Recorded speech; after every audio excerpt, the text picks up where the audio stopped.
بسم الله الرحمن الرحیم.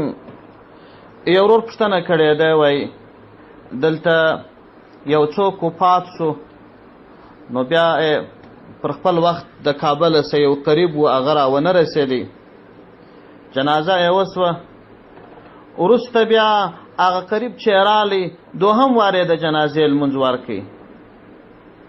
آیا دغه دوهم وارې د جنازې لمونځ ستا او که یا؟ د دغه ورور د پوښتنې په جواب کې باید ووایم چې دغه مسله کتابو را اخیستې ده، لیکلي دي چې د جنازې لمونځ به باچا ورکوي. که باچا نه و یا ګډوډي وه، نو بیا به یې قریب ورکوي، د ده چې تر ټولو نږدې قریب دی هغه به د جنازې لمونځ ورکوي. که یې هغه قریب حاضر نه و یا هغه د دې استعداد نه درلودی، نو بیا به امام الحی د کلي ملا دا د جنازې لمونځ ورکوي. او که داسې وسوه چې هغه نږدې قریب یې موجود نه و، نورو خلکو د جنازې لمونځ ورکوي، وروسته یې قریب رالی، هغه قریب کولی شي چې دوهم وارې دته د جنازې لمونځ ورکړي.